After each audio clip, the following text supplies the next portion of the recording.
Hello guys, तर पहिला vlog तुम्हाला जर आवडला असेल तर दुसरा व्लॉग बघण्यासाठी please like, share, comments and subscribe पण करा. गाईज, तर दुसऱ्या दिवशी आम्ही सकाळी लवकर उठून अर्चिता आणि मी तिकीट काढायला पुढे गेलो. लाईनीमध्ये थांबलो आणि लाईनीमध्ये थांबता आम्हाला खूप भूक लागली तर आम्ही विचार केला की आपण इथेच नाश्ता करूया. सो आम्ही चालतच नाश्ता केला आणि मग पुढे तिकीट घ्यायला निघालो. हो, तर तुम्ही जसं बघत असाल की राईट हँड साईडची जी लाईन आहे ती 300 रुपयाची होती. त्याच्यामध्ये कोणीच दिसत नव्हतं आणि आमची जी लाईन होती ती 75 रुपयाची लाईन होती. तर आम्ही त्याच्यामध्येच गेलो, म्हणजे कसं की सगळ्यांसोबत जाणं बेटर राहील म्हणून आम्ही तिथे गेलो होतो. आणि ती जी लाईन होती ती आपल्याला म्हणजे स्वामी विवेकानंद मेमोरियलला जाण्यासाठी जी शिप असते त्याचं तिकीट काढण्याची ती लाईन होती. सो आम्ही तिथे गेलो आणि मग पुढे जाऊन तिकीट काढलं. सो आम्ही तिकीट काढून पुढे आलो आणि आमची शिप पण ही 5 मिनिटांमध्ये आम्हाला घेण्यासाठी आली होती. सो आम्ही त्याच्यामध्ये बसून पुढे प्रस्थान केले. फायनली आम्ही शिपमध्ये बसलो होतो आणि आम्हाला त्यांनी एक सेफ्टीसाठी एक जॅकेट दिलं होतं. सो ते जॅकेट घालून आम्ही पुढे निघालो. सो आम्ही चाललेलो आहे बोटीमधून आणि खूप मोठे दिसते. साधारण शिपमधून पोचायला तिथे 15 मिनिटं लागतात. आम्ही जस्ट पोचतच होतो आणि आम्ही जाता जाता बघितलं की खूप जवळून आम्हाला तिरुवल्लुवर यांचा स्टॅच्यू दिसला.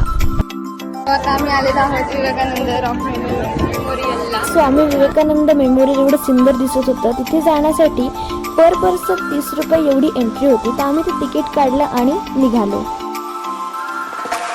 स्वामी विवेकानंद मेमोरियलच्या समोर एक मंडपम होतं. तिथे आम्ही गेलो तर ते मला मंदिर वाटलं होतं आणि तिथे जाऊन बघितलं आम्ही तर तिथे आतमध्ये एक मोठा दगड होता. त्या दगडावर कन्याकुमारी देवी यांच्या पायाची पावलं उमटलेली होती. एवढं सुंदर ते दृश्य होतं, पण तिथे फोटो काढायला अलाउड नसल्यामुळे मी तिथे काही फोटो वगैरे काही काढू शकले नाही. त्यानंतर तिथून दर्शन घेऊन आम्ही पुढे निघालो. तिथल्याच परिसरात आम्ही त्रिवेणी संगम बघायला गेलो, जो की खूप सुंदर होता. पूर्ण सगळीकडे समुद्र दिसत होता. त्याच्यानंतर आम्ही गेलो स्वामी विवेकानंद रॉक मेमोरियल बघायला. तर तुम्ही बघत असाल समोर ते स्वामी विवेकानंद मेमोरियल आहे आणि ते जे मेमोरियल आहे पूर्ण दगडांचं आहे, त्याच्यामुळे त्याला रॉक मेमोरियल असं नाव पडलेलं आहे. आणि स्वामी विवेकानंद यांनी तिथे समाधी घेतल्यामुळे त्यांच्या सन्मानार्थ ते बांधलं गेलेलं आहे. तुम्ही खाली बघत असाल तिथे 3 खोल्या आहेत, म्हणजे 3 रूम्स आहेत. त्याच्यामध्ये म्हणजे मेडिटेशन रूम आहेत तर त्याच्यामध्ये तुम्ही जाऊ शकता. पण आम्हाला टाइम नसल्यामुळे आम्ही पुढे निघालो. जाता बघितलं तर समोरच तिरुवल्लुवर यांचा स्टॅच्यू होता, जो की अगदी मेमोरियलच्या साईडला होता. तिथे आपण जाऊ शकत नाही आता, कारण त्यांचं काम चालू होतं रोड बनवण्याचं. जेव्हा रोड बनवतील तेव्हा सर्व पर्यटक तिथे जाऊ शकतील.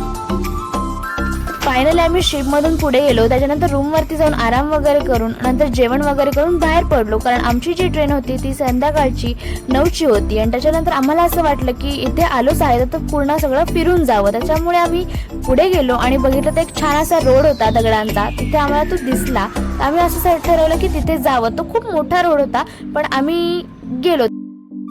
आम्ही सगळे फिरून टायर्ड होतो की मला काही इच्छा नव्हती कुठे जायची, पण तरी मला दोघांनी झोपेतनं उठून आणलं होतं. सो प्लीज माझा फेस अवॉइड करा आणि पुढचा ब्लॉग बघा. हा पूर्ण जो रोड आहे तो दगडांचा आहे आणि ह्याच्यावर आपण जाऊ शकतो.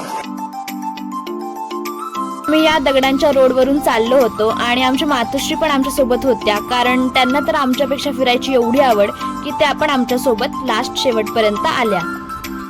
इथून आम्हाला सनसेट पण दिसत होता आणि खूप छान दृश्य तुम्ही पण बघत असाल किती छान आहे. तर आम्ही इथे कमीत कमी 1 तास तरी बसलो असू आणि इथे मस्त आम्ही थोडी मज्जा वगैरे केली आणि व्हिडिओ आणि फोटोज पण काढले.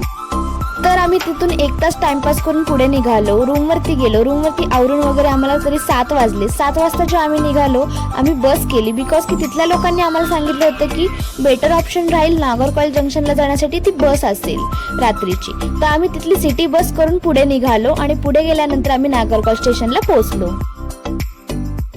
तर आम्ही नागरकॉइल स्टेशनला पोहोचलो होतो आणि तिथून जी आमची ट्रेन होती ती कोइंबतूरसाठी होती. 9:15 वाजता होती आणि आम्ही कोइंबतूर स्टेशनवरनं पुढे कुठे जाणार आहोत ते तुम्हाला पुढच्या ब्लॉगमध्ये कळेलच.